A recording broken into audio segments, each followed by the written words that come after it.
ने कहा था कि अनुराग हमारे साथ जुड़े हुए हैं और अनुराग जुड़े हैं तो आप समझ लीजिएगा बड़ी खबर होगी इंश्योरेंस के लिए, क्योंकि वो क्लोजली ट्रैक करते हैं इंश्योरेंस को।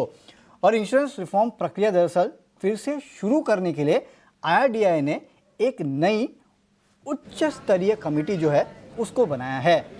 क्या है ये पूरी खबर और इसका क्या इम्पैक्ट है, आपको कौन बेहतर समझा पाएगा अनुराग के अलावा। अनुराग बताइए क्या है ये पूरी खबर। देखिए, इंश्योरेंस इंडस्ट्री से जुड़ी हुई ये बहुत बड़ा डेवलपमेंट है, जहां पर जो इंश्योरेंस के रिफॉर्म थे, जिसमें माना जा रहा था कि जो सेकंड हाफ है बजट सेशन का, जो 10 मार्च से शुरू होना है, वहां पर इंश्योरेंस एक्ट अमेंडमेंट बिल पेश किया जाएगा और इंश्योरेंस रिफॉर्म की जो है वो मोहर लग जाएगी, जिसमें composite licence, value added services, capital requirement को कम करना है, तमाम चीज़ें जो है सरकार के द्वारा भी बताई गई थी कि इस पे इंटर गवर्नमेंटल जो कंसल्टेशन है वो पूरा कर दिया गया है। लेकिन IRDA के द्वारा अब एक नई हाई पावर कमेटी बनाई गई है इंश्योरेंस एक्ट अमेंडमेंट के लिए, और इस कमेटी को चेयर करेंगे SBI के पूर्व चेयरमैन दिनेश खरा, और 7 मेंबर ये कमेटी है।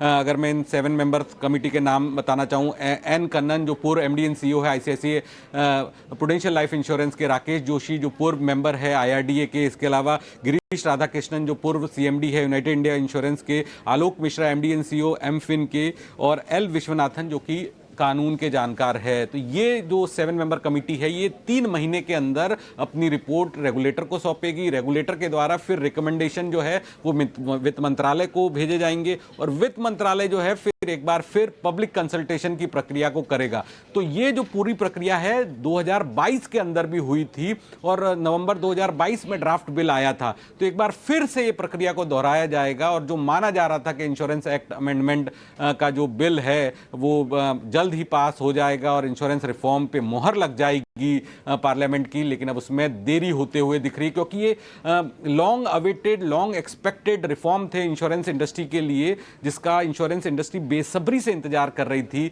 लेकिन अब इस पूरी प्रक्रिया में और देरी होगी, और इसकी जो प्रक्रिया है को एक बार फिर से दोहराया जाएगा।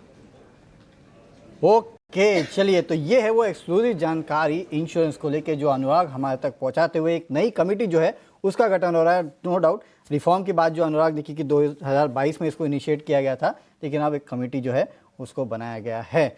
तो शुक्रिया अनुराग ये पूरी अपडेट हम तक पहुंचाने के लिए। और आपसे बेटर इंश्योरेंस कौन समझता है, मुझे याद है 2 दिनों पहले भी FM से जब प्रेस कॉन्फ्रेंस थी तब आपने काफ़ी अहम सवाल जो है वो इंश्योरेंस सेक्टर को लेके पूछे थे, और वहाँ पे काफ़ी बेहतरीन जवाब जो है वो FM और बाकी जितने लोग थे वहाँ पे उनके तरफ से आया था। तो बहुत बहुत शुक्रिया अनुराग ये पूरी डिटेल हम तक पहुँचाने के लिए। तो इंश्योरेंस से जुड़े हुई कोई भी खबर है तो ET Now स्वदेश से वो मिस नहीं होगी, और अनुराग पल पल की जानकारी जो है वो आपको देते रहेंगे।